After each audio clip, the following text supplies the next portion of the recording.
Welcome to a Zoom call-ins episode of Reader Seeks Romance Channel's Romance Roundup, the #1 romance book recs talk show. I am Liz Donatelli.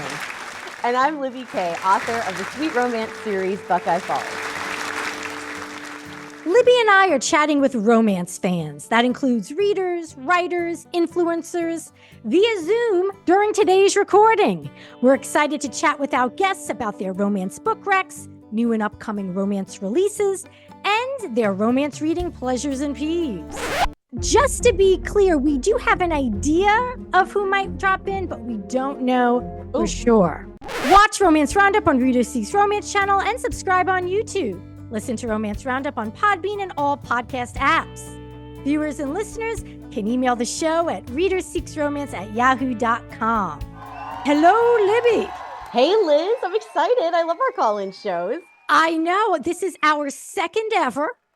The first one was so successful, we decided to do another episode, and I do believe we have another 2 planned for the rest of the year. So, which I'm excited about. I think this is fun. It's a fun way to interact. You just don't do this anymore, you know? Yes, I know. It harkens back to the day of radio call-in shows. Did you ever used to call in? I remember when we were like tweens. I remember New Year's Eve in like, I don't know, the mid 90s. And I remember we called the local radio station. We would ask for songs. And then, they'd ask you stupid questions. And we were stupid little girls. We'd be like, hey, the New Kids on the Block, or whoever we were requesting. Well, I would call to try to win tickets to that's what yes. I would always try to win tickets to New Kids on the Block, who are now touring again. I know. And that's okay with me. I still need to go. That's like on my bucket list. Oh, you've never gone to a concert? No, I've never gone. I wanted to go when I was a kid, but I mean, I'm not going to rat on my parents, but they didn't take me. I actually went to 2. Oh, lucky. I did, but I would not go as an adult. I'm not that type of nostalgia hound. I don't like to go to concerts where I have to stand up anymore. Like, I want to go somewhere where I have a nice comfy seat and like a little drink and a little snack. Yeah, I agree. Okay, well, it looks as if we have some people in the waiting room. Oh, it looks like Karelia Fay Stetz-Waters is joining us via Zoom. Karelia, it's wonderful to see you. It's great to see you. How are y'all? So congratulations on the success of Second Night Stand, which you co-wrote with your lovely wife, Faye. Thank you. Thank you. I think she'll be popping on here unless something in her work has exploded, which it does frequently, but hopefully not this afternoon. Well, as you might know, 2 episodes ago with Amy Spaulding, I recommended Second Night Stand, and I did kind of like a mini review and said that Second Night Stand hugs your soul, which I stand by. And relationship communication is a big strength of your novel. And I don't know if I should wait to see if Faye drops in later, but how much did writing this book together put your communication skills to the test? It was really good for me to articulate what I was doing or what I thought we should do as a writer. So stuff that was just kind of intuitive and be like, well, had to become like a conscious decision, or conversation. And we need to make this plot point go like this. Otherwise, it's going to conflict with this other thing over here. And it was Faye's first work of fiction, although she writes legal stuff all the time. So I had to explain the rules. There are rules about romance where this person has to be the driving force of this, but they can't step in and be the rescuer of this other person. So it really encouraged me to be more conscious of what I was doing as a writer. Awesome. Now, did the 2 of you ever, and I'm saying arguments, I mean playfully, but do you guys ever have like moments where you're really like, no, I think this should happen, and she's like, no, I think this should happen? Not yet. Okay. She's very courteous about the fact that I've been doing this for 15 years, and that this was her first book. So she would always say, if you feel like this is the right thing, then let's do that. And I would always say, push back if you don't like this. Like if you really have a strong opinion, let me know.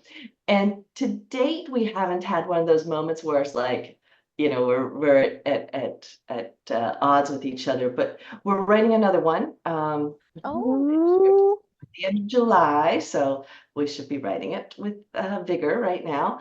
And I hope that as we keep working together, we'll have those moments where she's like, no, it's going to be like this, and we'll just enjoy that intellectual conversation. Now, is the next book going to take place in the Second Nightstand world? Are there any okay. Yes, Kia, the best friend from Second Nightstand, is the main character in tentatively called Taste the Love. Ooh, I like that title. Oh, that's so exciting. And for those who haven't yet read Second Nightstand, which I strongly encourage them to do so, could you tell us a little bit about it? A ballerina and a burlesque performer meet on the set of a reality television show. Well, actually, they meet in a bar, have one night, which both anticipate will lead to nothing else.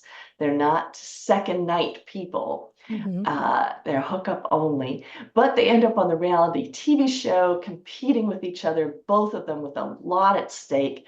And of course, the chemistry is strong and they fall in love. A, I love the idea of the story. And B, I love that more and more couples are writing romance novels together. And I feel like there's no way that doesn't make the story more, have more depth and more emotion. I just am so excited. Yeah. Thank you. And that I was really honored and flattered to hear you mention it here on the show. Now, is there anything that you're reading this month in honor of Pride that you'd like to share? So I just finished a book which I absolutely loved. It was called No Shelter But the Stars by Virginia Black. And it's a science fiction romance. Two women from opposing factions, think like Empire and Rebels, end up stranded on a planet with no support except each other. And they have to survive, and they have to decide, are we going to carry on the hatred from our two political worlds, or are we going to work together and then fall in love? And the description of that growing love between the two women is so beautiful, and the world they're stuck on is so stark, but at the same time it's a really hopeful story. They have to heal, not only get off the planet, but heal the rifts between their two factions. And it's done really, it's just so beautiful and so subtle. It's not some snap your fingers and get an easy answer ending, but it's so optimistic. And the writing is gorgeous. It's super hot. No Shelter But the Stars by Virginia Black. I just finished that and would definitely recommend it, even for folks who are not into sci-fi in general. I'll try anything once, but it's nice to know that it's not just for sci-fi fans. Right. Hi, Faye. Thank you for joining us. Thanks for joining us. Congratulations on your debut romance. Thank you so much. It's been really exciting, and I get to write with the best person in the world. Oh, I love this. You two are awesome. we were just talking to Karelia about putting your communication to the test while writing Second Nightstand. Was there anything about writing a romance that really shocked you, that you're like, I didn't know that this had to go in it, or I wouldn't have guessed that I had to work on that? Like, what were your revelations as a debut romance author, Faye? Well, I know that some sex scenes had to go in, some spicy scenes had to go in, but the level of detail, you're really thinking about those steps, making sure that they were sexy, romantic, realistic. Oh boy, that really took a lot of work. And that was kind of surprising. It gave me a lot of respect for those who craft those sentences and those scenes so well, to really put people at ease, to be thinking about safety, to be thinking about love and comfort and all of the intimacy that we're trying to share on stage. That's interesting that it was the sex that you're like, oh, there has to be, detail. Although obviously every author has different levels of detail and steam, but Karelia usually does a bit sexier than some other authors. Right before you logged in, I asked if there was any little lovers' quarrels or tiffs that were coming up during the writing process, because I'm so intrigued about that. Like, my husband and I always joke like, oh, we should write a book, but I feel like when the rubber hits the road, I don't know if we can handle it. I don't recall any arguments. I don't, we haven't had an argument in 25 years about anything, never mind writing. But if there was going to be an argument, maybe it would come up in the writing process, but it hadn't. I mean, I feel like we really took our time. We sat down, we were kind of thoughtful about the characters. We tried to be, thoughtful about the character arc. We also kind of took our relationship as the success of our relationship as a template. We can't talk about ourselves, but we could talk about the successful things, the things that we do well, and kind of put that on the page. Oh yeah. Oh, that's awesome. Yeah. That comes through for sure. And I really feel like part of promoting Second Night Stand, the two of you should go around hosting relationship workshops, because to not have had a fight in 25 years, like I am in awe. The two of you know something a lot of us don't know, I guess. I will say this. When we wrote our vows, and I was just looking at them, we were writing an article for Writer's Digest, and I made reference to one of our vows, and I wanted to get the wording right. So I went back and looked at our vows that we wrote 25 years ago. What we did was like, how do relationships fail? How do they go wrong? Well, they go wrong because people have different, questions about money. They're on a different page about money. Someone gives up when someone gets sick, or someone blames someone else for everything going wrong in their life, or you don't have a partner who helps you look for the things that you've lost, whether it's your glasses or your joie de vivre. Really, we sat down with a bottle of wine and we talked about all the ways in which relationships went wrong, and the commitment we wanted to make to ourselves and to each other to go about and being generous and being kind and thinking the best and the most generous ideas for each other and about each other. So we really try to, build characters, write characters who, of a similar mindset. They're not perfect. But they have this underlying respect and kindness about themselves and respect for one another that kind of helps guide their choices. Well, that's beautiful. And I really think you have to do some kind of workshop. And if you could do that in Columbus, Ohio, where Libby. Oh, okay.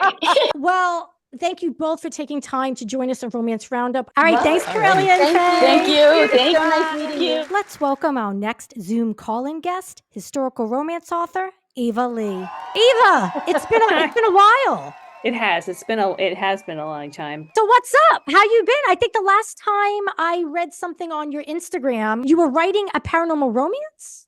Well, I'm writing, basically, I'm sort of terming it a historical romantasy. Oh. Yes. It's like Pirates of the Caribbean or Pirates in the Caribbean, but with magic. So this is like an alternate reality where there's magic in this world, and it's sort of set in the golden age of piracy, and we have witches on the high seas. And when I watched the Pirates of the Caribbean movies years ago, like I was like not obsessed, but like I was like, this character from Norrington was like really like who was like the guy who was kind of pining for Elizabeth Swann. And then he gets all dirty and angry and stuff like that. And then, but he was all uptight and rigid at first. So there's strong vibes like that are going on. So I've been working on that, and it's a new direction for me, but yet not a new direction, because if you know me, when I was Zoe Archer, I was writing a lot of paranormal historical adventure, and this is very similar to that. Because I only know you from your historical fiction. I can picture the cover. There's a bookcase in the background. Is it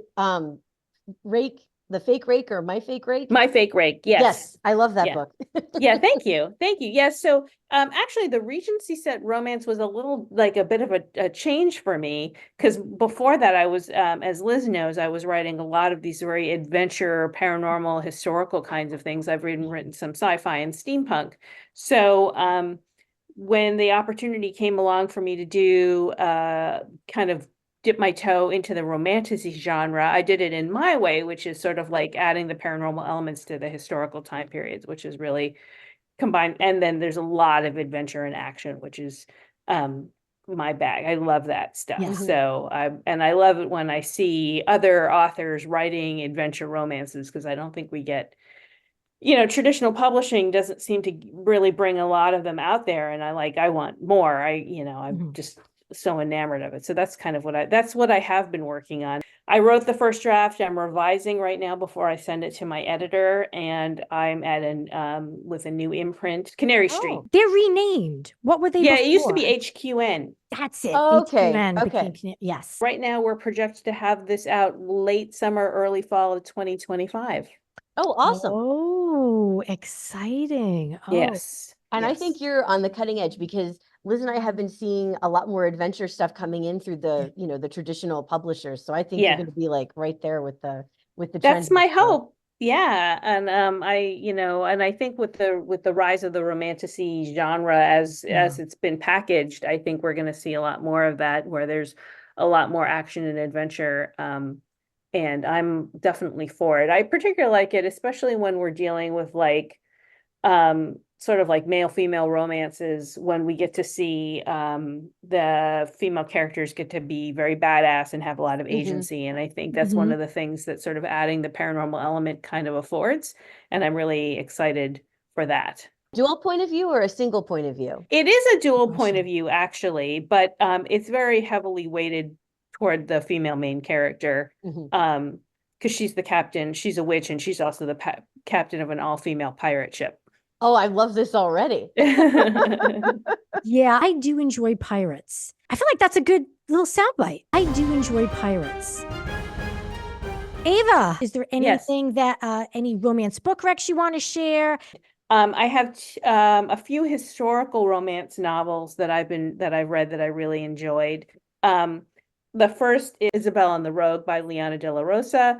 I did blurb it, but I love this book. I think it's really great. We have Latinx representation in historical romance, and I'm 100% behind that. And also, it's a fabulous book, very spicy and illuminating, because it has a lot to do with the French occupation of Mexico. I just read You Should Be So Lucky by Cat Sebastian, and I just started that. I'm so excited. every time I read, I said this online, but every time I read a Cat Sebastian book, I feel like I just become a better person. Yes. Because there's something about the way Cat delineates the nuance of human emotion and relationships that I feel is so incredible and deep and profound, and also subtle. So like, she never like hits you over the head with something, but you really sort of feel these seismic shifts of emotion as you're reading them. And then I also read there was a trans reimagining of Pride and Prejudice called Most Ardently by Gabe Cole Novoa, and I recommend that very much. I will never say no to any Jane Austen retelling, and I love that it has a modern twist. That's fabulous. Yeah, this is great. Yeah, I've not heard it's of got that. trans characters and queer characters, and it's just and it envisions a happily ever after, which I think I know that there's pushback from certain members of certain people, especially lately with the discourse surrounding Bridgerton, and to them I give the big middle finger, whoever says that this can't exist or shouldn't. So I absolutely a firm believer in reading and writing these stories about happily ever afters for everybody. Agreed 100%. Excellent. Yes. Well, that's a perfect Pride Month read. And thank you so much for joining us, Eva. Keep in touch with the show. We will have future Zoom call-ins. So would love to know your progress. Is there a working title for your book, or is it Yes, just it's called my historical romantasy is called The Sea Witch. Ooh, I like it. You heard it first here in Romance Roundup. That's right. Yep. All right. Bye, Thank you. Eva. Bye. Thank you nice so meeting much. Nice to meet you too. Bye. So we have Mary Farmer joining us. Those of you who watch or listen to Romance Roundup know that I have mentioned Mary's work on more than one occasion. And I am currently in love with Mary's Unlucky in Love series.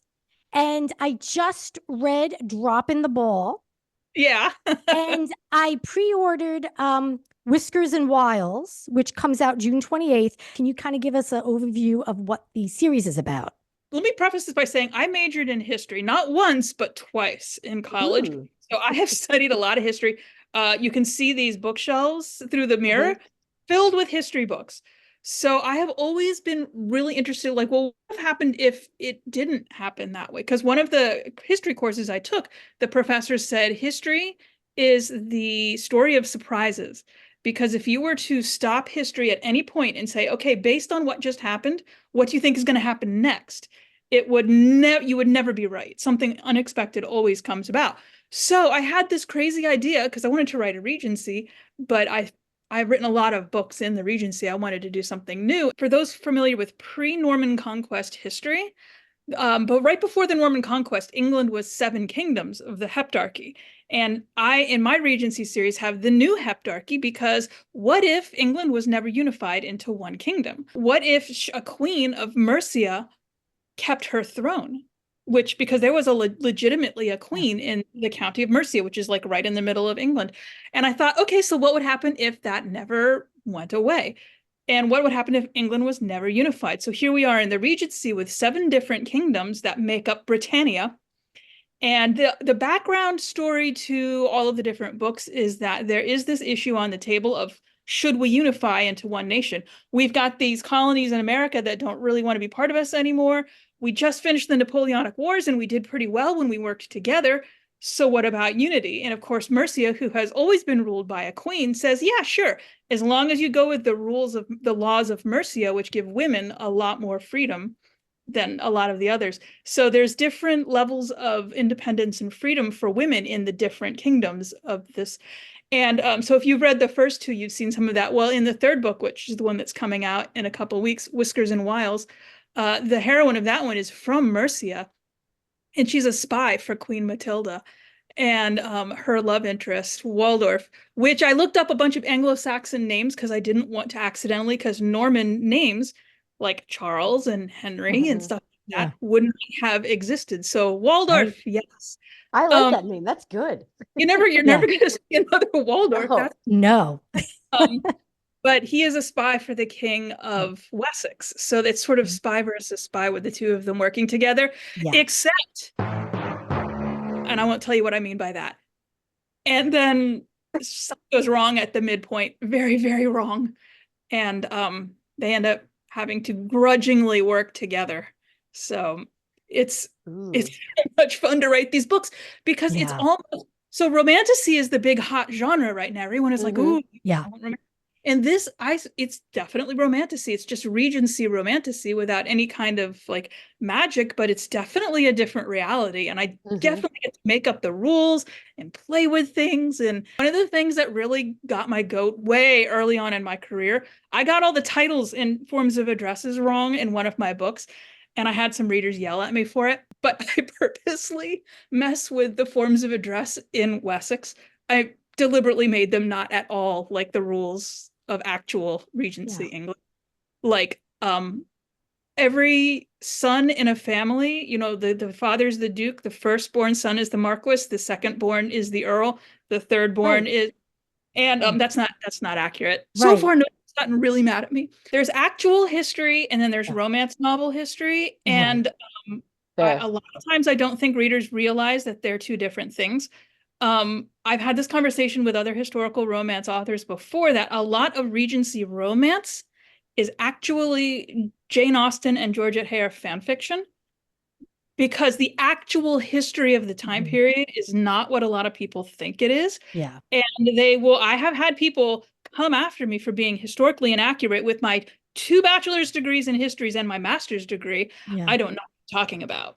So that's especially fun when it comes to queer history. Like, the big popular, I say that the big thing, like Bridgerton has a lot of people angry right now because they've introduced queer characters, and that's not historically accurate. I'm like, actually, it is very historically accurate. To me, it's really historically accurate. It's not historically accurate not to have them, but people, it's so ingrained into the way they think things were that it's like, it's testing people's like core belief systems. Right. Anyhow, I could do an entire 2-hour-long episode with you guys about that. You are fascinating, Mary. I love your work. Thank you so much for joining us. Thank you, guys. It was a pleasure meeting you. So we have #1 fan Emily in the Zoom. Hi, Emily. Hi, I just came in to tell you two how much I love you both. Oh, Thank you, Emily. We never get tired of hearing that. No, I'll always we remind needed you. that ego boost. We do. Emily, what have you been enjoying lately on Romance Roundup? Actually, have you read anything recently that was mentioned on the show? That's a good question. Yeah, I actually did. I just finished The Lady He Lost By Faye Delacour. Yes. Nice. Yeah, I just finished that last night. And I remember she was on one of your shows. She was on First Date, and then Yes. we mentioned Faye. Didn't we mention Faye when we talked about sea captains? Yes. Oh, I think yes, we did. yes. That's ringing some bells. That's right. Yeah. What did you think, Emily? I really liked it. It was a good one. You know, one of the characters that I really liked, and you know how usually historical romances will have kind of like a meddling mama, you know, trying to get somebody married off. Yes. Mhm. Well, in this one, there was like a meddling uncle, which I thought was kind of a fun take on it. That is. I like that's a Meddling nice little uncle. twist. Well, I'm glad to hear that you read that. What else have you read anything else, whether or not it was mentioned on the show or that you read on your own that you'd like to recommend? Recently, just finished Isobel and the Rogue. Oh, everyone keeps talking about that. Yes. Yeah, I really enjoyed the first one, the Anna Maria and the Fox, and this one was really great too. Yeah, this one was about the middle sister, kind of the bookish one.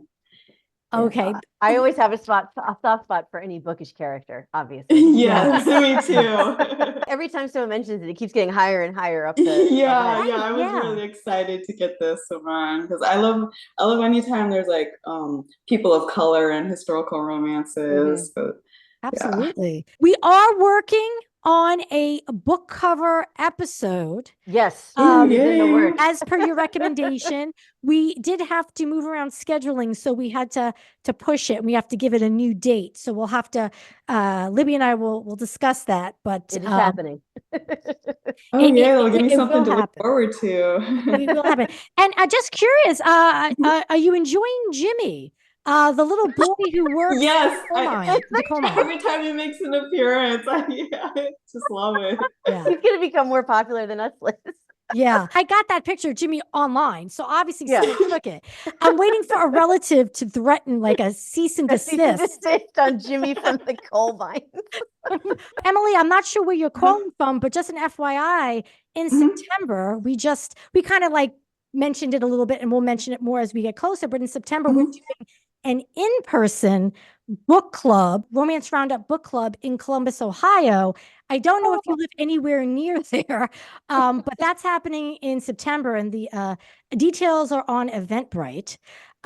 So yeah, that's going to be, I don't know, maybe every couple of months thing that we'll do at a bookstore. I wish I was over there. I live in Washington State. In a place called Skagit Valley. It's up near the top of the border. Yeah. So.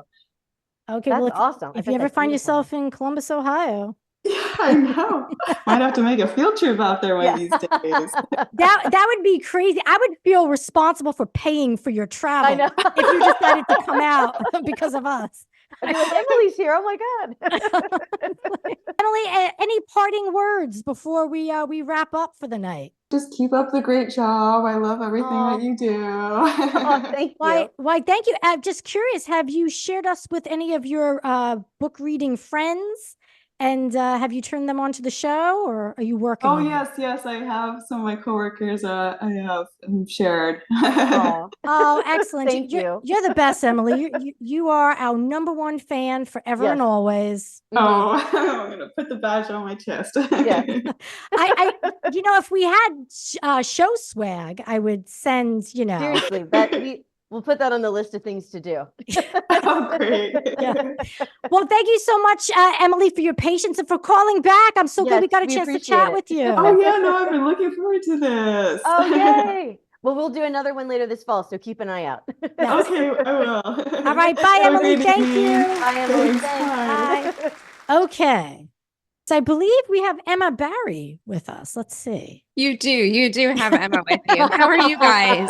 Good. How are you? I'm good. Hi, Emma. Thank you so much for waiting. We ended up getting involved in a lot of people came at once, and then we were chatting. It's my pleasure to be here, and I'm glad you guys were having awesome conversations. That's such a good problem to have, I think. Exactly. Exactly. Good, yes, good problems for sure. Now, the last time we chatted was on Reader Seeks Romance, one-on-one interview show, which I have put on hiatus. We talked about Chick Magnet. That is true. That was a long time ago, it feels like. It feels like a long time ago. And then I know that you had a book coming out after that. That was, I think it was a Friends to Lover with a stand-up comedian. That is true. It was kind of like a Saturday Night Live, but not Saturday Night Live thing called Funny Guy. Yeah, that came out last spring. That is true. That came out last spring. And I think it was supposed to be kind of like a Pete Davidson-esque character, correct? It was like inspired by the Pete Davidson Ariana Grande thing, but he was not Pete. Like, I want to be really clear. Like, if you want a Pete Davidson book, you might be disappointed. But I was really interested in the idea of like, I'd always thought about like if somebody writes a song about you, about their ex, right? And I'd always thought about that from the perspective of like the Taylor Swift or the Adele or the singer. And then one day it hit me like, wait, but what if that's you? Like, what if you're the one who has that happen to you, not like you're doing that to someone else? And so I was interested in sort of that idea. So yeah, that book is called Funny Guy and it came out last spring. And now you have another book coming, another romance coming out, correct? In the fall. So my book that's coming out in October is called Bad Reputation. And the idea there is that he is an actor who became famous like in the early 2000s on kind of a soapy teen drama, I think like Dawson's Creek or The OC. And so That's he's the like, first thing I thought of was Dawson's Creek. yes, it's exactly like exactly like that. But like he did what I think a lot of people would do if they were in their 20s and became really famous, which is like maybe make some like bad life choices.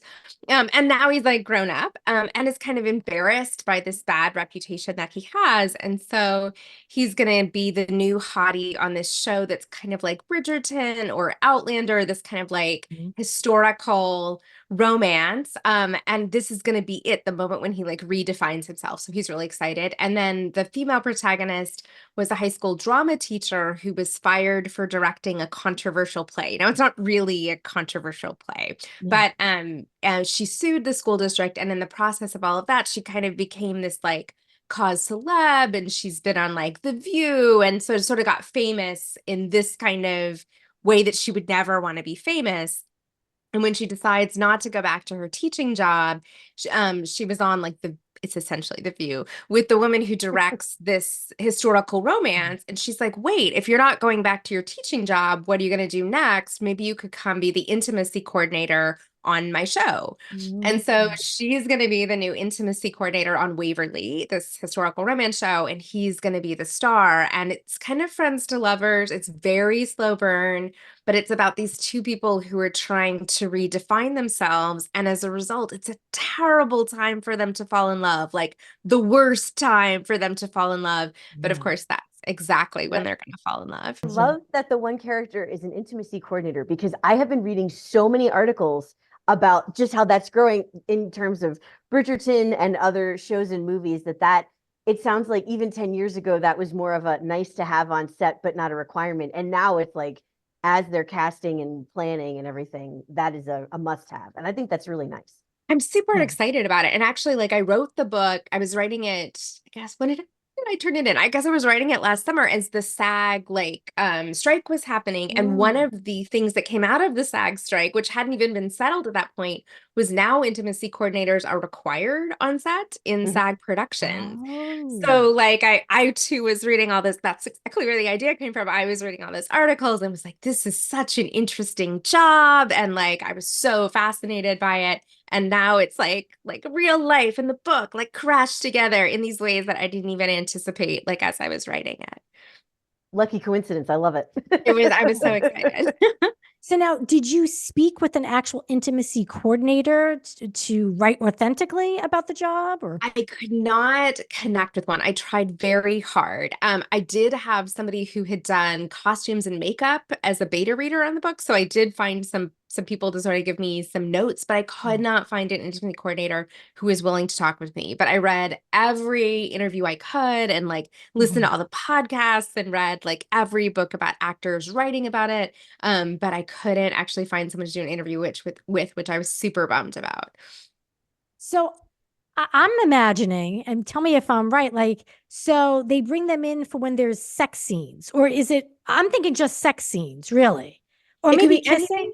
It could Like be just kissing? kissing, but anything also where there's nudity. And so it can even be like on stage if there's nudity. And a lot of the intimacy coordinators who I could find CVs for or resumes for, a lot of them were either fight coordinators or dancers. And it makes kind of sense. Like there's a lot that's very similar to like if you think about choreography, Like kind of? a choreograph, right?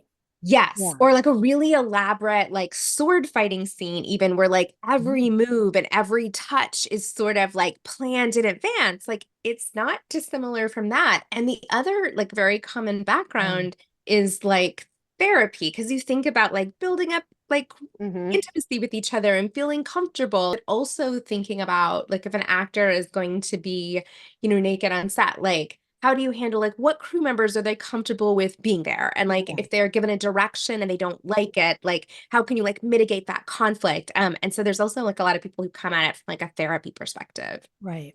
So Emma, have you any romance book recs or any romance authors that you would like to mention?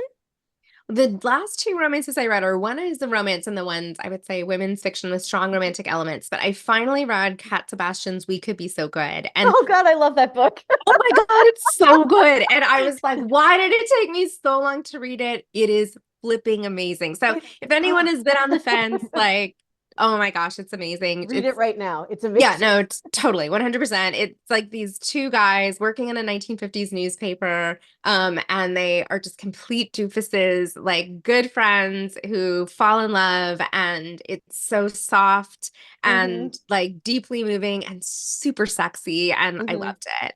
Oh God. Yeah, just terrific book all the way around. And I felt like an idiot I hadn't read it sooner. And then the other book I just finished was Never Meant to Meet You, which is by Ellie Frank and Asha Humans. I wrote down the title beforehand because I knew that I would forget. I would say women's fiction with strong romantic elements, but it's these two women who are neighbors. And one of them, her husband dies very early in the book. I don't really think that's a spoiler. That happens in like chapter 2. And they become like best friends. And then the other woman falls in love with the neighbor's brother. And it was like, I started it and I was like, maybe this is going to be too women's fiction-y for me, but I ended up really liking it. And I thought the friendship between the women was great, but I also really liked the romance subplot. And so I just really enjoyed that one as well. So those would be the two most recent books I've read, both winners. Very nervous to pick up another book because like, what if it's not as good? Yeah. Especially with Kat Sebastian. I always find that I have a lot of trouble after, and I just got her newest one. So I'm like, it's one of those things like, I'm so excited to read it, but I know when I'm done, I'm going to be sad it's over. I know, right? Because then we're going to have to wait like a year for the next one. And I feel like, I don't know, but yes, I also have, You Could Be So Lucky. Wait, yes, that's it. Thank you. So I also have that one. I just got it from the library. So yeah, I think I'm gonna have to reach for that one next because otherwise I'm just gonna be disappointed. She just never misses. It's really obnoxious, actually. Yeah. Kat, if you're listening, please write a bad book. I think it would make the rest of us feel better. Good. Well, Emma, it has been a pleasure catching up with you and learning all about Bad Reputation. And that comes out in the fall 2024. It will be out in October, and I do. Here's the lovely cover. If anyone is curious, because that'll be out October 1st. And thank you so much for having me. So lovely to meet you, and it was a pleasure. Thank you. Thank you for joining us, Emma. Take care. Okay, bye guys. Bye. See ya. Hello, Farah Heron. Is it Heron? Yes. Heron, isn't it Heron? It's heron, just like the bird. It's Heron. Okay. Well, see, I don't know how to say the bird either. Now, Farah Heron, we spoke on Reader Seeks Romance channel a couple of years ago. You had come on, and I can't recall which book you were promoting at the time. I know it was a foodie one, foodie romance. Yes, Accidentally Engaged. That's it, Accidentally Engaged. So it's good to talk with you again. And what you been up to? Staying really, really busy. Lots of books. I've got 2 releases this year. I had 2 last year, so Oh, wow. exhausting. Yeah, I can imagine. And you are in Canada, correct? Yep, in Toronto. Toronto. That's so crazy. My husband just found out that we could drive to Toronto. It's only 6 hours. I was like, oh, why? Do you want to go to Toronto? And he never really answered me. So I don't know It's why. worth it. It's a great place. Maybe we will, because we moved last we spoke. I was in Los Angeles. Now I live in Columbus, Ohio. So Yeah, that's maybe, not far. yeah, maybe we'll Road trip. yeah, road trip. We'll go visit you. You got room for us? Yes, come visit me and I'll take you to have some delicious food. Ooh, sold. Now, what is your local indie bookstore in Toronto? We have lots of indie bookstores in Toronto. There's a couple of Type Books, which is a little tiny chain of 3 books here in Toronto, Okay. Type.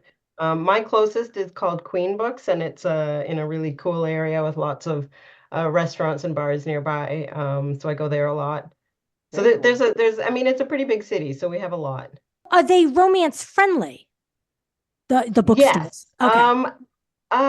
They are, yes, they are romance friendly. I would love them to be even more romance friendly. Mm. But I've had events at these bookstores, so they do promote romance authors. Oh, It's good. just not a huge big part of what they're focusing on. Got it. Okay. Toronto. I wonder, I feel like I've talked to other authors from Toronto. Do you hang with other romance authors? I feel like I've Oh, all the interviewed them. time. Yeah, Jackie Lau is here. Jackie! That's who I was Yeah, she's thinking great. about. Yeah, 'Cause she's I'm a like, good friend of mine. what's this And then yeah. Lily Chu is here. Yes. Okay. Yeah, Lily. Yeah.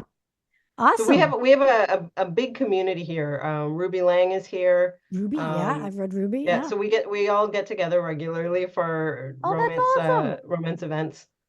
I love that. I love to hear romance authors getting together in, peace and harmony. Yeah, people are often surprised that we are actually friends, especially here in Toronto. We have Toronto Romance Writers is very friendly and very welcoming. So people Oh, awesome. Nice. be friends with romance authors. I have close friends that are indie authors, that are traditionally published authors, writing in different subgenres. Awesome. Excellent. I love to hear that. Now, I understand you have a new romance coming out soon. Do tell. Yes. Just Playing House is out on July 2nd. Okay. And it is a romance between a woman who is she's trying to change her career. She's right now she's a sales associate and she wants to be a personal shopper, doing more stylist, working with higher profile clients. But she also has to have surgery. So she's trying to juggle getting a promotion while she has to have the surgery. And she gets connected to her first high profile client, who is a soon to be action movie star in a superhero film. But he's also the guy that ghosted her after she had sex with him after prom. So no. it's complicated. They end up rekindling their friendship. And then he offers to take care of her after her surgery. So he moves into her house to take care of her after surgery because she doesn't have anyone else. In return, she styles him for all of his press for a press tour he's doing. And of course, so they're all in the house together. So it's that can't escape each other. They're both right there. Oh, And there's lots excellent. of taking care of each other. And he's a Aw. great big cinnamon hero and he cooks for her all the time and he takes good care of her. And then she has to come to terms with her health problems and Mhm. he has to come to terms with dealing with getting into Hollywood and becoming famous all of a sudden. Yeah. So there's a lot of it sounds like a kind of like a bit of a silly caper, but there's a lot of care and concern for each other. I think it's a little bit more emotional than my other books because both Okay. characters are going through something. Yeah. It's still funny, it's still a rom-com, but they're both kind of going through something big. That sounds really good. And I mean, the cinnamon roll hero, the food references, I mean, sold. Yeah, all the things I love. Yes. Yes. Now, I believe you cook, right? You enjoy cooking and experimenting in the kitchen, Farah? Yeah, I love cooking. Yeah. I don't cook as much as I used to. But I still cook several times a week, but I'm not the only cook in the house. So I do like experimenting. Okay. Yesterday I made a cherry buckle cake. It was like a coffee cake with cherries and almonds. Ooh. And I made some homemade ice cream, Earl Grey and lemon balm ice cream to serve with it. It was so good. Oh, Oh my gosh. Right, ice cream. And you said, what's with it? Lemon balm? Like, Lemon balm. Yeah, it's an herb. It's growing wild in my backyard. So I No picked it. way. And I Oh, it sounds like infused lip the milk balm. with the lemon balm. Yeah. and how long did it take you to make ice cream? Like, isn't that like a Yeah. 7-day process? You know what? It's not that complicated. It's just time. Like you have to make the ice Yeah. cream mix, and then you have to wait a while for it to chill, and then you have Gotcha. to put it in the ice cream maker, and then you have to put it like you have to plan ahead, but each step doesn't take that long. Okay. Okay. Are there recipes in the book? There are recipes in all my books, yes. I don't remember what Excellent. recipes That's are in Just Plain. Oh, so he makes her his father's recipe for mung bean dal, which is an Indian curry made with mung beans. So Ooh. I've I had put mung that beans. recipe in here. And Mhm. she's addicted to ginger tea. She's addicted to tea completely, but Okay. specifically she likes a milky ginger tea. So Oh, I've got the gosh. recipe for the ginger milk tea in here. I don't remember if there's anything else. Yeah, I think it's just the two. That The sounds milk tea delightful. and the mung bean dal. That sounds Oh. good. That sounds really Yeah. good. I know, it sounds too good. Now I'm hungry. My mouth is watering. Farah, do you have any book recs? Oh, book rec. So I mentioned some of my friends. Jackie Mhm. Lau's got her what is it called? Something cherry pie. Love, Love Lies, and Love, Cherry Lies, and Cherry Pie, Pie. which I Yeah. recommended on the show. I have Yes. sung Oh, its there you go. praises. Yeah. Also, I am a fan of Sarah Desai's heist romances. Yeah. I think they're hilarious. They're perfect for summer because they're just so much fun. So that's another one that I would recommend. Yeah. Sarah is lovely. I interviewed Sarah years ago and she told me about being attacked by an owl. Oh, geez. I don't think I've even seen a wild owl, let alone been attacked. I was attacked by a red-winged blackbird the other day. Oh, geez. Maybe not as exciting. But still.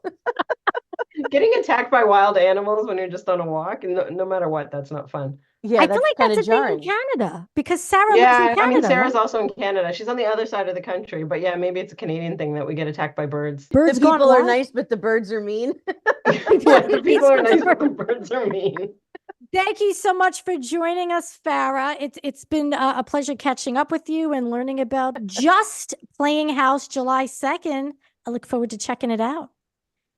Take care, Thank you. Farah. Thank you for Thanks so joining much us. for joining us. Bye-bye, thanks. Bye. Thanks. Emma R. Alban is in the Zoom room, everybody. Hi, Emma. So good to see you both. Hi. Emma, we first met on First Date. I must have done 70 takes of trying to get the title of your debut romance correct because it is beautifully constructed, but for some reason, I just kept mishmashing it. So I'm going to let you share with us your sapphic historical romance, the debut title, and tell us a little bit about the sequel that's coming out. So I wrote Don't Want You Like a Best Friend. It is a sapphic Bridgerton meets the Parent Trap novel about two debutantes in 1857 who team up to get their widowed parents together instead of finding husbands themselves and inevitably end up falling in love with each other in the process. Yes. And that came out in January. And then the sequel, You're the Problem, It's You, comes out August 27th in the US and August 15th in the UK.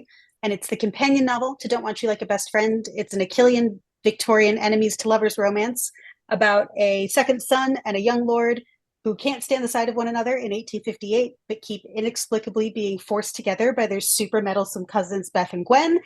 And then when an extortionist starts targeting both of their families, they have to learn to work together without pushing each other's buttons or tearing them off in the process. Ooh, I love everything about this. Yeah. Thank you. I have to ask the what would be the nomenclature of your titles? Like, how did that come about that they would be a little bit lengthier? How did that come about? Like, what was that always? Were these the original titles, or did they develop? So Don't Want You Like a Best Friend, the working title was Mischief and Matchmaking. Actually, honestly, the working title was Lesbian Bridgerton Meets the Parent Trap, but my agent told me that wasn't something we could send out, so we went with Mischief and Matchmaking. And then once we got the deal with Harper, with Avon, which is part of HarperCollins, Avon decided they wanted to do very modern titles against historical covers. Because these books sit kind of on the line between contemporary and historical, they are a little lighter, they are a little more intentionally anachronistic, and intending to be highly approachable. And so I think we wanted that to be on the cover. So if you've never read historical romance, you might pick this book up and it'll be a great bridge into the genre. If you love historical romance, you'll pick this book up because it looks historical. And they came up with You're the Problem, It's You as a title for the second book before we had a title for the first book. And they came back to me and said, hey, we've come up with You're the Problem, It's You. It's Taylor Swift coded. We want to do this kind of juxtaposition thing. Can you come up with some titles for the first book? And I think I sent them 15 references and things that were Taylor Swift close. And Don't Want You Like a Best Friend. They went, oh, that sells exactly what the book is. Let's do that. And so it was very much a collaboration. And all kudos to my publisher, the idea for it, how successful it's been. Like, they knew what they were doing. They knew what would sell. And I am very happy that they had all of those ideas. That's really interesting, the process that you went through to get the titles. That's fascinating. I'm not a Swiftie. I don't listen to Taylor Swift. I mean, some of her songs are catchy. So I don't know any of this Taylor coding, but I have noticed Taylor coming up more and more in romance novels. Quoting her either directly or indirectly, references. So I feel as if this is like a trend, is like the Taylor coded romances. And I'm wondering, is there another singer out there that do you think this will happen with any other singers, or is this singular for Taylor? I mean, I think Taylor's definitely the biggest. I think for Don't Want You Like a Best Friend, if you're on Goodreads, it's on 8 lists that are hundreds of titles long that are Taylor Swift coded titles. Wow. No way. But I think we'll see some Chapel, especially in the queer space. I think we'll see some Chapel Roan lyrics. I think we'll see some Renee Rapp coded lyrics. I think pop stars that are, obviously Chapel Roan is having this gargantuan summit to the top of the charts right now. Boy, I'm out of it because I'm not familiar. I was going to say I would like Cher. That's what I was going to say, which shows my age. I think there are Beatles titles. I think there are a lot of classic Broadway titles that are there. And if you know the songs, you know the lyrics. I think the Taylor of it is just for a particular part of a generation. It's very easily identifiable. But you also, of course, want your title to not just be that. You can pick up Don't Want You Like a Best Friend and have no idea that it's a reference to the song Dress, and it still works as a title. Right. You want it to be able to stand on its own. And then if you have the Swiftie angle, it's extra. Yeah. I love it. And I think Cher coded romance should be a thing. Yeah, absolutely. I was thinking if it was a foodie romance, it would be if I could turn back lime. I love that. That's a great title. I don't know what it would mean, but it doesn't have to. Everybody likes someone inheriting an orchard or a farm. So a lime orchard. Lime orchard. There you go. If I could turn back lime and it's a second chance romance, maybe it's even time travel. I don't know. I'm not the writer here. You guys are. You figure it out. But I love everything about that. Yeah. Is there anything else that you'd like to share with us before we go? Any romance book recs or romance authors you want to shout out? Yes, I'll do 2. Carlin Greenwald's next book, Director's Cut. Just came out this week, and I blurbed it. I called it Director's Cut Dazzles. It's a wonderful companion to her first novel, Sizzle Reel, about a Hollywood starlet who comes out and is kind of dealing with all of the complexity and the discomfort of coming out in Hollywood. She's also up for an Oscar. And so to kind of deal with her anxiety, she decides to take a celebrity teaching gig at USC, and then meets her co-teacher, who is not into celebrities, hates celebrity guest teachers, and is insanely hot. And it's just really hard for the two of them to teach their course on musical theater movies without coming to blows or other things. And it's just delightful. It's a wonderful book. I really enjoyed it. Speaking of LA, it captures LA so wonderfully and authentically. And so highly recommend Director's Cut. And then I haven't read it yet, but I just picked up Talene Lascuni's next Lavash at First Sight, which I'm very excited about. Yes, that keeps popping up on lists. Yep. The daughters of 2 rival food companies who go to a big exhibition in Chicago and immediately fall for each other, and then discover their parents are mortal enemies and want them to take each other down. And it's what happens. And I'm going to be on a panel with both Talene and Carlin next week at the Ripped Bodice. So I wanted to shout out their books. Oh, yeah. And Rebecca Fobian, who wrote The Lovers, that which comes out in September, is going to moderate for us, and I'm really excited to spend Oh, the day that's with fabulous. That's fantastic. So Yeah. is this the LA location in Culver City? Yes, it's 7 p.m. on June 27th. It's called Sapphic Swoons, and we'll be talking about all things sapphic, tropes, romance, and pride. 7 p.m. at the LA location in Culver City. Thank you so much, Emma, for joining Libby and me on Romance Roundup. It is a pleasure. It was so nice meeting you. delightful. I cannot wait to read your book. Oh my gosh. Thank you so much. So wonderful meeting you as well. Thank you so much for having me. No problem, Emma. Thanks for dropping in. Thank Bye. See ya. Thank you so much. We're so sorry it's taken us so long to get on. It's been a busy day. Thank you for your patience. I'm sorry for the wait. You really hung in there. I don't believe we've met before, so you'll have to introduce yourself and your work. Yes, I'm Penelope Holt, and this is my new book. Oh, there it is. The Angel Scroll. Yes, and you ladies are the first. It's coming out July 1st. Oh, Roundfire Books. So this is my first debut of the book. Oh, Have wow. you- Congratulations. oh, congratulations. That's fabulous. That's awesome. And tell us about it. Yeah. Well, it's an ancient prophecy. Foretells that two heartbroken lovers will find 3 miraculous paintings that will bring healing to a broken world. So it's Oh. like, I would say it's like Eat, Pray, Love meets the Da Vinci Code, sort of. It's a woman on a spiritual journey. It's doubling down on lost love because both characters are young widows. They've lost their partners. So Clara Lucas loses her husband. She has these haunting dreams. And she's an artist. She channels this mesmerizing painting that's warm to the touch. It's taken down to a Manhattan gallery and causes a sensation.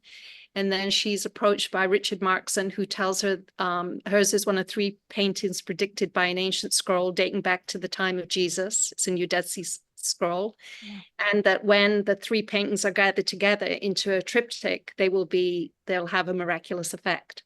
So they start out as friends to lovers. They start out in business together. They go on a scavenger hunt all over Europe, romantic places, Tuscan nights. So obviously the romance blossoms.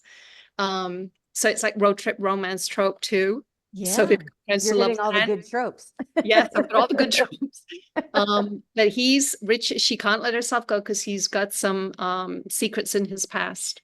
And they're sort of moved around. It turns into a bit of a thriller. There are unseen forces stopping them from getting to the paintings. Yeah. And then they discover that while the painting is healing to everyone else, it may predict Claire's death. So now they're on a race against time to gather these paintings to see if they really are going to have this miraculous effect and to see if she can escape the prophecy. Yeah. And that's as much as I can tell you otherwise. Yeah, we don't want spoilers. It's funny because if you wouldn't have said the Da Vinci Code, as you were describing it in the back of my mind, I'm like, that sounds like it could be like comparable to the Da Vinci Code. I love that because you usually don't see that in romances. No, romance adventure, as we're learning, is really on the rise. And this sounds really like a real page turner. Yeah, I'd like to think so. It's getting some good response. It's got some supernatural elements too. Yeah. It's got a little bit of mysticism and metaphysical stuff in it too. Did you have to do some research on these types of topics to make sure it was, authentic, or since it's kind of supernatural, does that give you a little bit more leeway? Because I write just straight up contemporary, so I never have to, to research. So I'm always interested with that. I love doing the research. That I was researching Glastonbury tour in England because I'm English, which is where the Arthurian legends, King Arthur and Guinevere.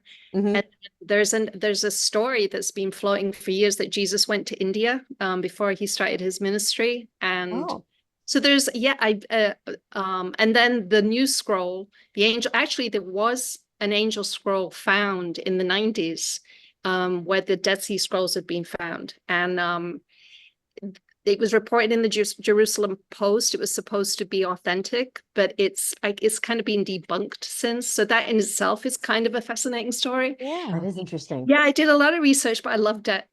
And the more I did, I was like, I wonder if I can work this in and work this in and work this in. So it's like the Da Vinci Code, and all of the different places she goes to has got all of these sort of legends and mystical, spiritual enigmas and mysteries there. So With a friends to lovers trope, that's all I need to hear. Yeah.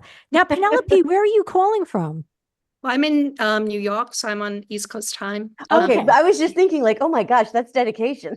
Yeah, because I know if you and were, I ate my dinner too. I brought my dinner up and I sat Oh, and nice. ate. I ate very well.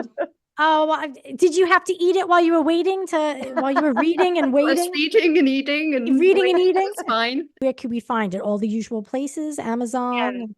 Yeah. And if you go to my website, penelopeholt.com, I've got a trailer there and Oh, cool. yeah, some background writing blogs about the different places. It's Roundfire Books, which is out of UK and America. So you can pretty much get it everywhere. Okay. July 1st. July 1st. All It's right. it's on pre-order. You're my first. You're my first. Oh, yay. Yay. So now, Penelope, how did you hear about us? Did you listen or watch Romance Roundup or learn about us online or? Well, I've got a book coming out with Inkspell I was just gonna say. Oh, so you know, you're a Libby Kay connection. Yeah, and it was like a year. I'm trying to do a series called the Women Want series. So the first one is Polly Wants a Lover. So That's cute. That's a great title. Oh yeah, Polly Wants a Cracker, Polly Wants a Lover. I thought, is that too silly? But then I was like, no, it'll work. No, I think it's perfect.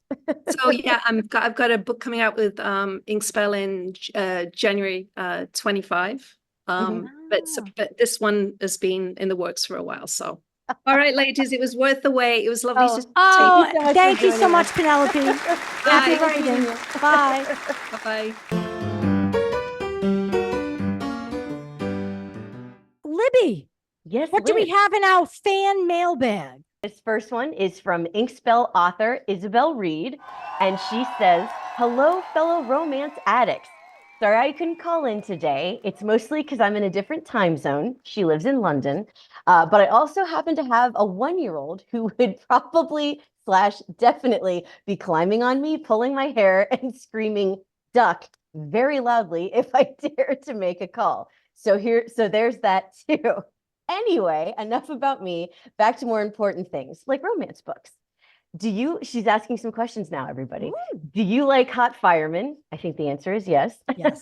If the answer is yes, I can't think of why it wouldn't be, then she has the book for us, and it's called Toasted. It's the first book in her brand new series, the Love Burns series, and it's based in the small town of Wood Valley Pines, Wyoming, which just so happens to be swarming with hot firefighters. I know, lucky, right? Toasted begins with a bang, literally. New girl in town, Libby, and I swear I'm not just reading this because her character has my name, is making her morning toast, and boom, the toaster spontaneously combusts. Yes, really. Cue the fire department storming into her new home and escorting her out of the building. Zach, the first fireman on the scene, tries his hardest not to laugh at the woman in her Disney pajamas and accuses him of keeping her toaster fire safety a secret. He didn't know where in the world this angry, green-eyed princess had come from, but he has to admit he's intrigued. So what else can you expect from Toasted other than fire safety tips and hot firefighters? Well, this is a small town rom-com with quirky characters, the he falls first and friends with benefits tropes. It's written in a dual point of view with steamy scenes that eventually fade to black and lots of strong language. If firefighters aren't your thing, though, don't worry. Wood Valley Pines also has been blessed with sexy cops, a couple cowboys, and even a banker, which is a profession I wouldn't have necessarily thought is sexy, but you definitely have me intrigued, Isobel. So with 7 books in the series, there's going to be a book boyfriend for everyone. I am certainly intrigued, almost more so by the banker comment than the firefighter. Now all I want to read about is the banker. I know. I'm really intrigued. I hope it's like the second book. So immediately when I heard banker, I thought of a dude with suspenders. Yes. Or like a little bow tie. And a bow, right? And or a bow tie. And I'm just thinking of someone who's so wound up, then letting loose in a sexy, suspendery way. He's going to open you a savings account before he takes you out to dinner. Well, now when you say open the savings account, You're No, I talking about, literally meant getting like a Oh. money market account. are you actually talking about it? Money. Fiscal responsibility is sexy. Fiscal responsibility was never so sexy. We could be writing the blurb for her next book. You know what? You tell Isobel that I will do that. Yes. I would like to write a blurb for the banker book. I'm not sure how many people would be swayed to purchase it because Liz Donatelli. Well, it depends on what you say. I guess so. So I love the title, Toasted. The cover is very sexy too. So Libby, is that book out? Yes, that book is out. It came out in May. So you guys can get that right now. And it is available on Amazon, barnesandnoble.com, Kobo, and Apple.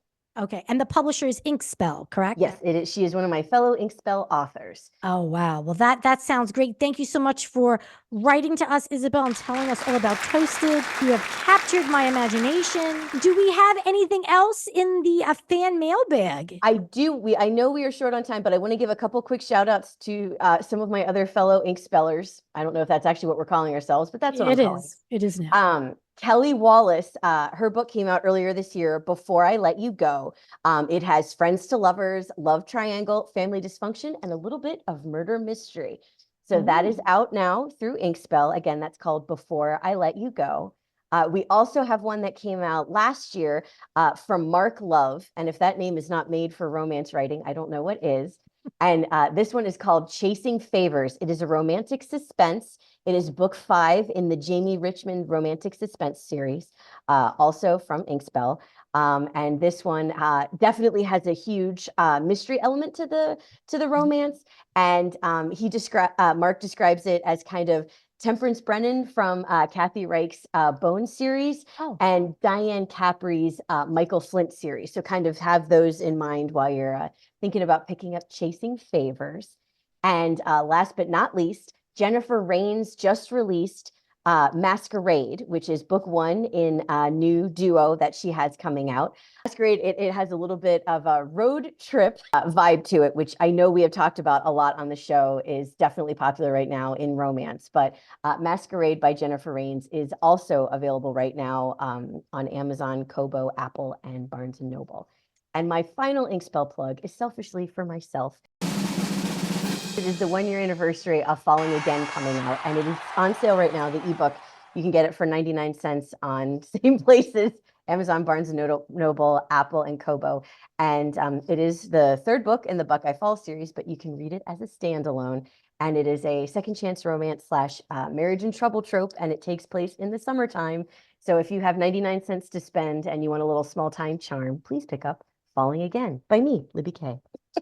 Yes, and that sale is through June 30th. So you've got, well, depending on when this airs, at least a week. Well, I love all of your Buckeye folks. Thank you to Romance Roundup call-in guests, Karelia and Fay Stetz-Waters, Mary Farmer, Eva Leigh, Farah Heron, Emma R. Alban, Emma Barry, and Penelope Holt. And thank you to our #1 fan, Emily, for calling in. That was a wonderful surprise. Yes, we love you, Emily. Thank you for all the support. Watch Romance Roundup on Reader Seeks Romance channel and subscribe on YouTube. Listen to Romance Roundup on Podbean and all podcast apps. Thanks for joining us, romance readers. Happy reading, everyone.